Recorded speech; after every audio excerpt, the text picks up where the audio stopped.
Pregnant महिला और गर्भ में पल रहे शिशु के विकास के लिए प्रोटीन अत्यंत आवश्यक पोषक तत्व है। इसकी कमी के कारण मां और बच्चे को कोई गंभीर स्वास्थ्य समस्या हो सकती है। इसके लिए प्रोटीन की ज़रूरत हर उम्र में होती है और अगर आप प्रेग्नेंट हैं तो आपके लिए प्रोटीन के साथ साथ और भी कई पोषक तत्वों की अधिक ज़रूरत होती है। गर्भावस्था में शिशु के सही विकास के लिए प्रोटीन बहुत ही ज़रूरी होता है। इसलिए इस समय आप गलती से भी अपने शरीर में प्रोटीन की कमी न होने दें और प्रेगनेंसी के 9 महीनों के दौरान भ्रूण के विकास के लिए रोजाना 75 ग्राम से 100 ग्राम तक प्रोटीन लेना बहुत ही ज़रूरी होता है। प्रेगनेंसी में गर्भाशय के ऊतकों के विकास के लिए प्रोटीन बहुत ज़रूरी होता है। इसके अलावा भी प्रेगनेंसी में प्रोटीन युक्त आहार लेने से कई फायदे होते हैं।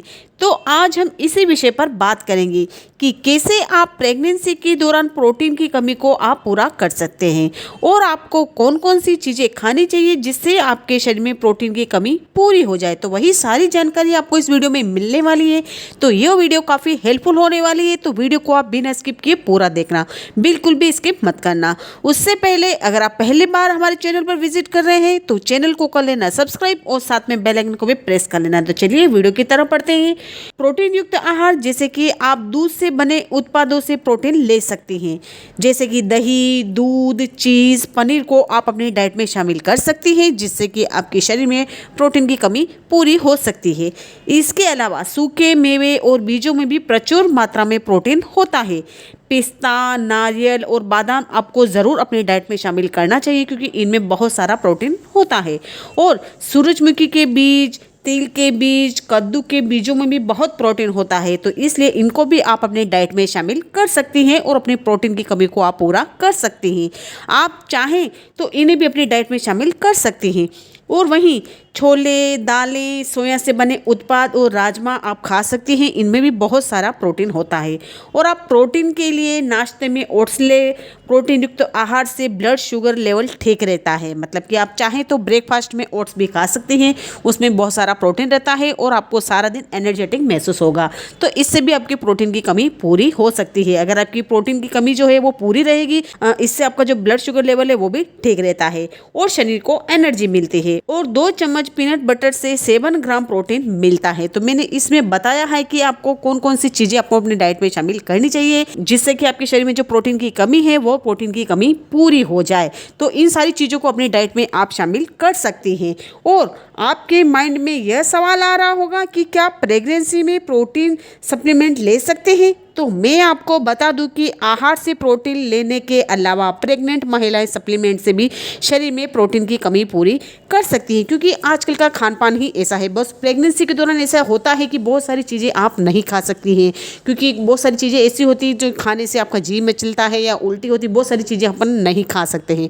तो अगर आप वो खाना नहीं खा सकती, जो मैंने ऊपर जो चीज़ें बताई है इनको अपन डाइट में शामिल नहीं कर सकती है, तो आप प्रोटीन की जो सप्लीमेंट आती है उनको भी अपने डेली के रूटीन में शामिल कर सकती हैं। प्रेगनेंसी में जिन पोषक तत्वों की सबसे ज़्यादा ज़रूरत होती है, सप्लीमेंट से उनकी पूर्ति की जा सकती है। मॉर्निंग सिकनेस और पाचन संबंधी समस्याओं से छुटकारा पाने का ये आसान तरीका है। और सबसे महत्वपूर्ण बात, अगर आप प्रेगनेंसी के दौरान सप्लीमेंट्स खाना चाहती हैं तो बिना अपने डॉक्टर की परामर्श के आप बिल्कुल भी ना खाएं। उनसे बात करके फिर ही खाएं, या फिर अपनी मर्जी से आप कोई भी सप्लीमेंट या कैल्शियम की टेबलेट या फिर विटामिन की टेबलेट अपनी डेली के रूटीन में शामिल कर ले। आप बिना डॉक्टर के परामर्श के कोई भी दवा अपनी रूटीन में शामिल ना करें। डॉक्टर आपको जो बताए वही आप अपने डेली की रूटीन में आप शामिल करें, तो इससे आपको काफ़ी फ़ायदा मिले, क्योंकि डॉक्टर अच्छी तरीके से जानता है कि हमारे शरीर के लिए क्या अच्छा है क्या अच्छा नहीं, आपके बच्चे के लिए क्या अच्छा है क्या अच्छा नहीं। तो इसके लिए बिना डॉक्टर के परामर्श से आप कोई भी सप्लीमेंट अपने डेली के रूटीन में शामिल ना करें। और प्रेगनेंसी की तीसरी तिमाही में महिलाओं को प्रोटीन की सबसे ज़्यादा ज़रूरत होती है। इस दौरान शिशु के मस्तिष्क का विकास तेज़ी से हो रहा होता है, इसलिए प्रोटीन की अधिक ज़रूरत पड़ती है। आप चाहें तो अपनी डाइट में मछली, अंडे और मीट को भी अपनी डाइट में शामिल कर सकते हैं, क्योंकि इनमें ज़्यादा प्रोटीन होता है। अगर आप नॉनवेज खाती हैं तो इनको अपनी डाइट में शामिल कर सकती हैं। अगर नॉनवेज नहीं खाती है, जो मैंने ऊपर जो सारी चीज़ें बताई हैं वेज वाली, उनको आप अपनी डाइट में शामिल कर सकती हैं। और यदि आप प्रेगनेंसी में पर्याप्त मात्रा में प्रोटीन नहीं लेती हैं तो इसकी वजह से वजन कम होने, बार बार संक्रमण और मांसपेशियों में थकान महसूस होती है। इसके अलावा सूजन, बार बार मूड बदलना, कमजोरी और भूख कम लगना भी प्रोटीन की कमी के संकेत होते हैं।